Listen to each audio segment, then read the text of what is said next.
The disappearance of Black Bart has remained one of the greatest mysteries of the Old West. After spending over 4 years in prison for robbing a stagecoach, Charles Bowles returned to society in 1888. After 1 month of freedom, he announced plans to disappear for a few months. While Black Bart was sighted in Modesto, Merced, and Visalia, Black Bart was never to be heard from again. Or had he?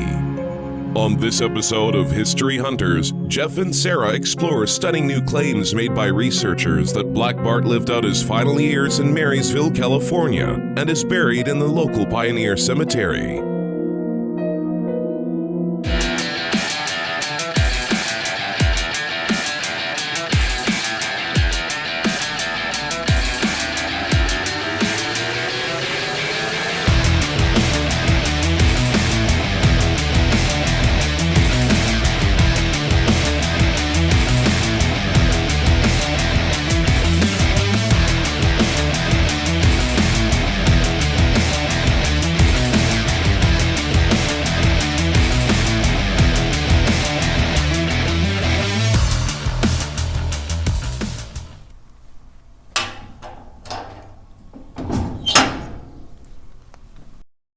It's January 22nd, 1888. Newspaper reporters are gathered outside of San Quentin State Prison as the infamous Charles Bowles is set free. He spent over 4 years behind bars for robbing a Wells Fargo stagecoach near Copperopolis, although he probably robbed 28 stages over a span of 8 years. Bowles speaks to reporters as he takes a ferry across the bay to San Francisco. Now a household name, speculation is rife about what Bowles will do with his life.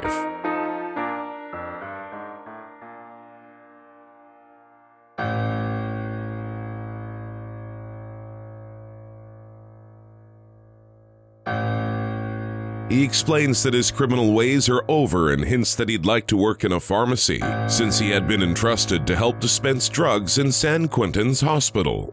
When he learns Wells Fargo's detectives are shadowing his every move, Bowles is upset and writes his wife explaining that he is going to disappear for a few months.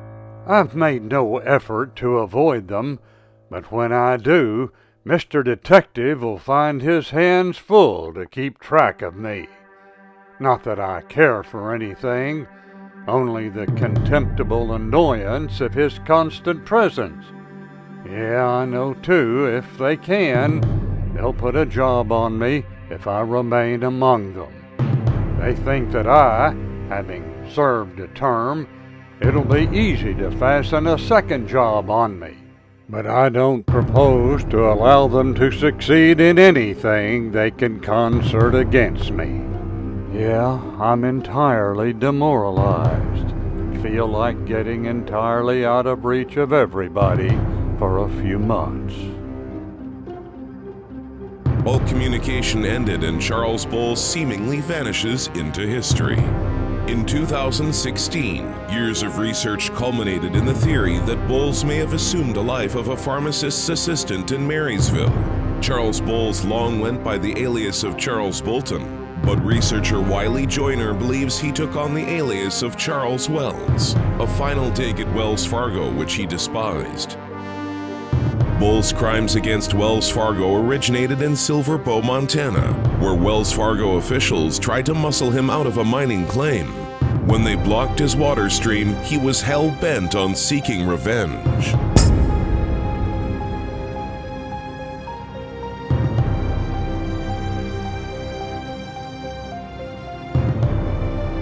Jeff travels to Oakdale to meet the author of the book, Black Bart, The Search is Over, who is eager to explain his theory about Charles Wells. Unfortunately, Alzheimer's prevents Joyner's research partner, Bob Jernigan, from sharing decades of research. What did you come up with as proof that Charles Wells was Charles Bowles or Charles Bolton? The information originally we gathered through a interview that was given to Helen Falk Dunning. She was born and raised at the Woodville Hotel, and Black Bart stayed there off and on for 8.5 years. At the same time, he was living in San Francisco. Do you have solid proof? If you want solid positive proof, you're going to have to dig him up. Dig him up. Dig him up. What would be neat was if the skull was still there, you would see the crease for the head skull. Maybe so. Maybe so. During a July 13th, 1882 holdup of a stagecoach 9 miles from Strawberry, Black Bart was grazed by a shot fired by armed guard George Hackett. Although Black Bart always held a shotgun during his robberies, he later revealed that he never kept it loaded. Defending the Marysville LaPorte stage and its valuables, Hackett fired buckshot at the robber and gave chase. The fleeing bandit escaped, but he left behind his bullet-punctured hat and a blood-stained flour sack worn over his head. Authorities would later confirm that Bull's right temple bore a permanent scar from Hackett's round. And are you going to pursue that option? What would it take? I'm not. It'd take money and a court order. Charles McCoy was the son of Henry McCoy, and he also became the sheriff. So he became good friends with the folks who owned the hotel, just like his father was. One day in 1903, he was at that time a deputy sheriff, and he was standing out on the corner in Marysville when this elderly gentleman started approaching him. He'd seen him around town, but he didn't know who he was. The man walked up to him and started talking to him. His father, Hank McCoy, used to talk to him about certain characters that he was associated with in his duties. And he always talked about the fellow called Black Bart. He described to him how to identify Black Bart if ever the occasion arose. It was a deep voice, inset, deep blue eyes, partially bald-headed, and spoke with a deep, resonant voice. Sounded like talking in the bottom of a barrel. So this gentleman came up to him on the sidewalk. He started talking to him. He was startled. Immediately he knew who it was. And from the look on his face, Charles looked at him and says, "Yes, I am he." Then he told him he was sorry to hear about the death of his father, because they were such good friends, and he explained to him how they used to have lunch together and so forth. Charles McCoy had heard all of that before. And then he asked him to keep his secret, because the general public knew who he really was. It wouldn't go well. He didn't want to keep the secret, but out of respect for his own father, he told him he would. And Charles McCoy had a reputation that he was an honest man, and when he told you he'd do something, he did it. In 1915, shortly after Helen Falk Dunning had her 12th birthday, just a few days after, the newly elected Yuba County Sheriff Charles J. McCoy showed up at the hotel. And during dinner, he told them, "Your friend Charles Bolton has died."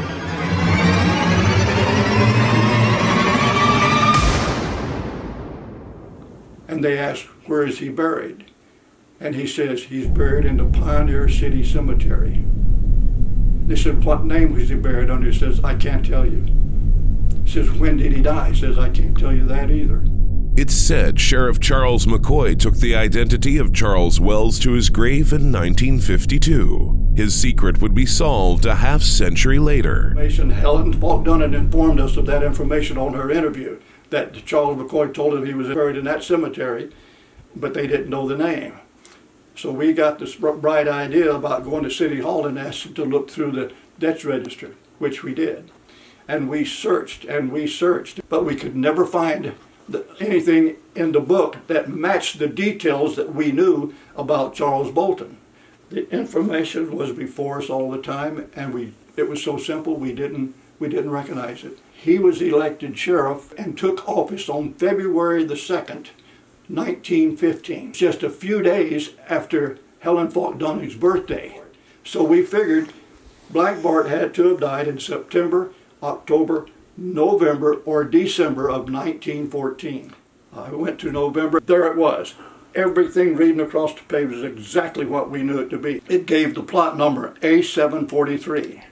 Said what he died of, exactly what his obituary said that he died of. And on the left-hand side, the very first thing was Charles Wells. Charles Wells. And everybody has assumed that he was still sticking out his tongue at Wells Fargo, even in death. Nobody would ever imagine that the man would use the name Wells. And whenever he was captured and being interviewed by Henry Morris, he claimed that he was born in Ireland, when actually he was born in England. But he always claimed he was born in Ireland. And in the book it said Ireland. Jeff and Sarah head north to check out Marysville, but not before a fun visit to a wildlife sanctuary outside of Chico.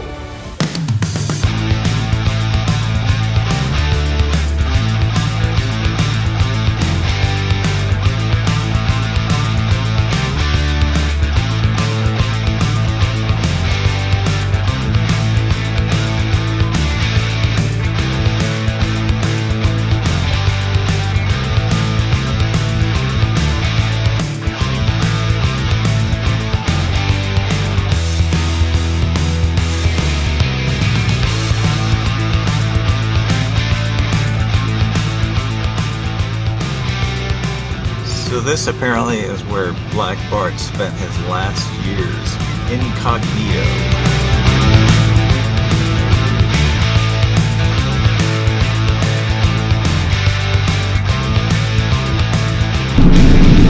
So the deal was that we are killing two birds with one stone. We're gonna go check out some animals. So the name of this place is the Wildlife Sanctuary in Oroville. That's where we're headed. Yeah. When did you find out about this place? It's popped up on the internet. Here we are. Go. I'm uptight and put my shoes on. Yeah. Why? So I You can, expect to be doing a lot of walking here? because I'm gonna walk around. There's cats here. She's all excited because big cats. Like kitty cats. Like lions and tigers and bears. Really? There's bears. They have bears. No. They have a bear? On the website they said there's a bear. You're a big bear. Sorry. No, this is Boo Boo. Hey Boo Boo. Hey Boo Boo.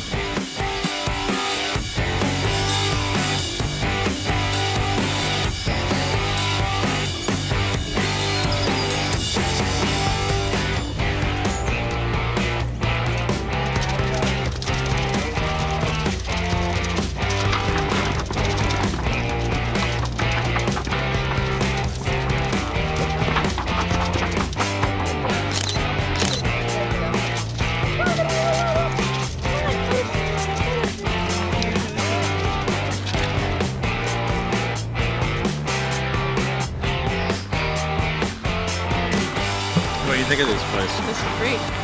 It's great. You got to hold your cat. That's a hold my cat. If I ever won the lottery, I would make one of these places. Would you? Yeah, or I just come give money to it so then I could be a part of it. That would be your life, huh? Yeah, I would do that. So you got to do your thing, hold the cat, see the cats, So I got to do my thing. You got to see some cats. and now we get to go see my graves. A gravesite. This is so much more fun. This is an amazing discovery if it's true.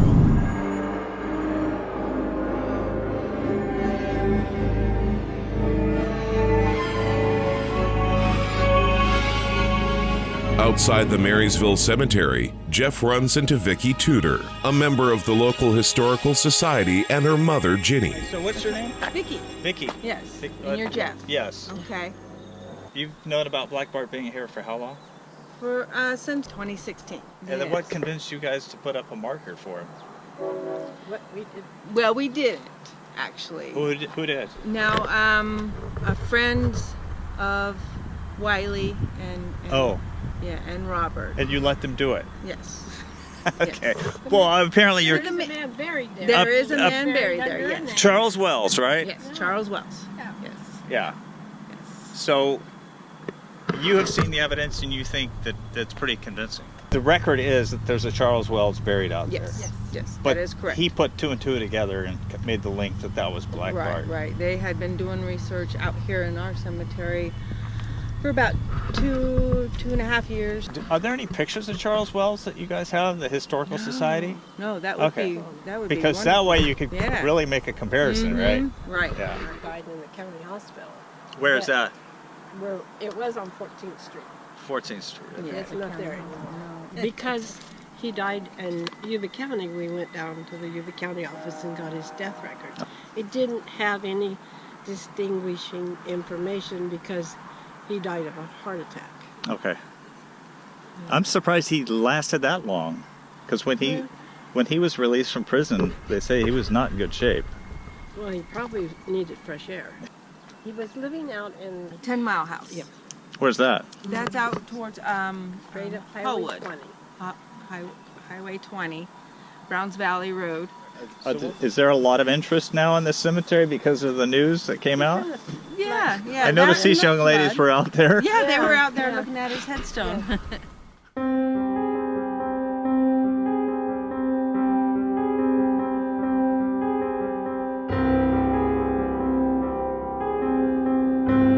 Vicky shares the surprising news that the cemetery is the final resting place for George Hackett, the Wells Fargo stage guard who grazed Black Bart in the temple during the July 13th, 1882 robbery.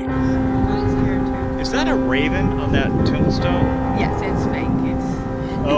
So is that part of the tombstone? No, that's part of us getting ready for Tales of the Crypt. Oh, I see. So she tells me that there's what's his name again? Hackett? George Hackett. That a stagecoach driver that actually took a shot at Black Bart. He's buried here. Raised his head. Show me where that is. That sounded Right there? Yeah, let's go see George. He was a very nice looking gentleman. I think he passed away when he was 49, I think. Wells Fargo, he worked for him for about 21 years. And they got him a headstone. But that headstone got broke.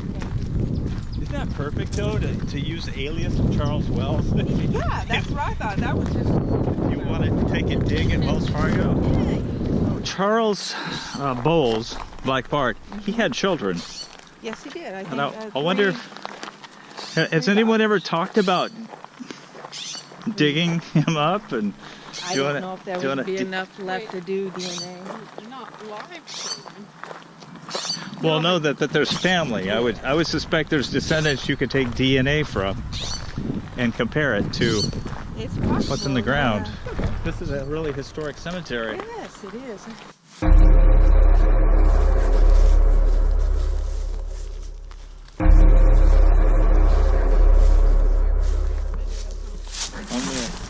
Oh yeah, it did bust up into a bunch of and we pieces. can't find all the pieces. So to preserve it, Well, somebody put a little bank on there. yes, one of our other volunteers, she has a family plot over here. So they were able to put the original.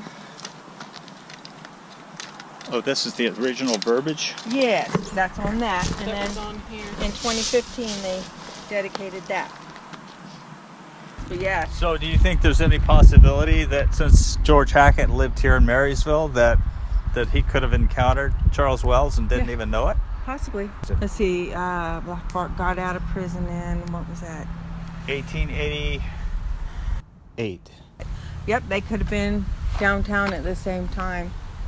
That's They could crazy. have been. Without a shadow of a doubt, this is George Hackett. He got a shot off at Black Bart. Wow. Didn't kill him, but grazed his head. Almost put him to everlasting sleep. So the newspaper said. I love how they wrote back then. I know. They wrote a lot of crap too. So Charles Wells was here without a marker for... Yes, he he was- just had a number marker like these right here. Is that pretty common? Yes, for Is that- Potter's Field, yes. It Oh, was okay. pretty common. They would just get a number. It would cost about $12 or so. So would that indicate that he was poor when he died? Yes.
think it's odd, though, that a plaque was put here when there's really no hard proof? I mean, we don't have any DNA proof that that's him. Do I find it odd? Yeah. No, because the first name starts off Charles Wells. And then AKA, also known as.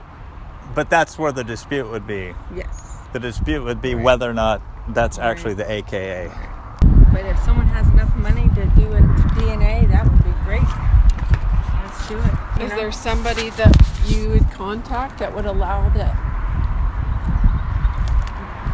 body to be exhumed for testing? Sure, we can contact the city of Marysville.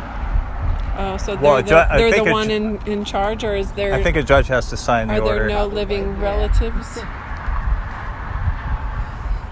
If they're like the Daltons, they don't care. Well, maybe if they're the relatives, maybe they don't know. Well, I mean, they may know that their lineage ties back, but they wouldn't know that he's there either. Yeah, true. interesting. So for well over 100 years, this spot here was unmarked grave, and history has recorded this as being the grave of Charles Wells, a man who lived out his life to old age, but working at a drugstore in Marysville, California.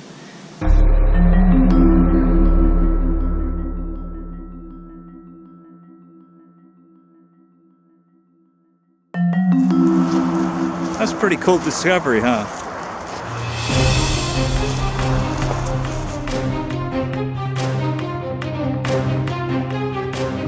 Our history hunting couple heads to 400 D Street in downtown Marysville, the location of the apartment house where Charles Wells lived in a turn-of-the-century pharmacy.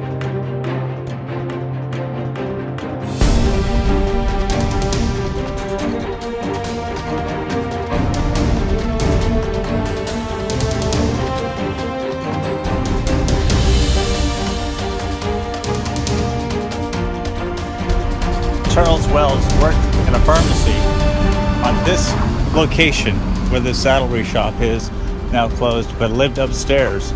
So if the story is accurate, Charles Wells, aka Charles Bowles, aka Black Bart, lived on this very block behind me.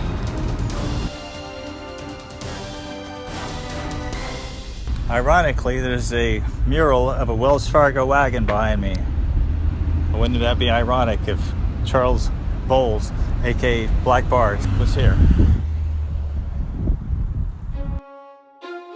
Was Charles Wells really Black Bart? If that's the case, he left the D Street apartment to live out his final years at the 10 Mile House, located on Browns Valley Road. In the fall of 1914, Wells grew ill and was taken to the county hospital in Marysville, where he died.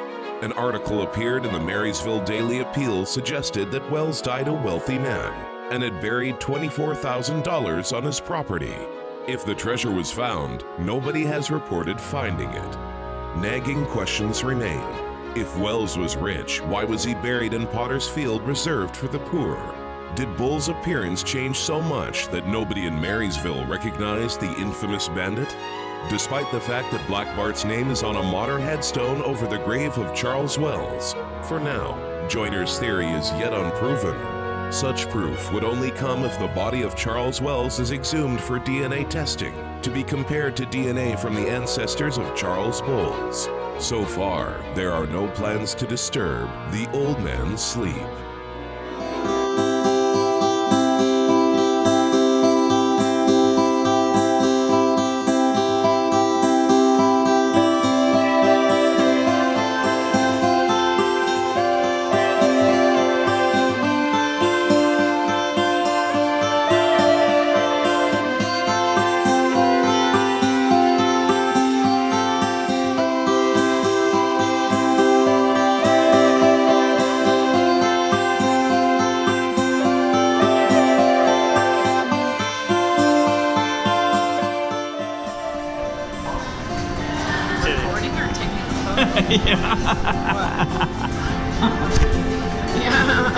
Yeah. Wow.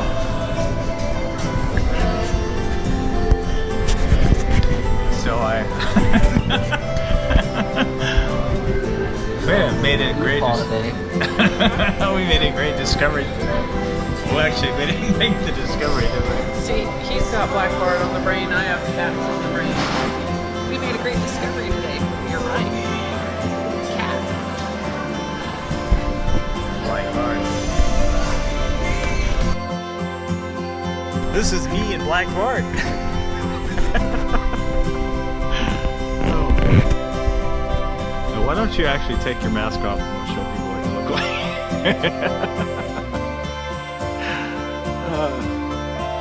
You kind of got the gray hair, and you got the balding hair. Charles Bowles, ladies and gentlemen.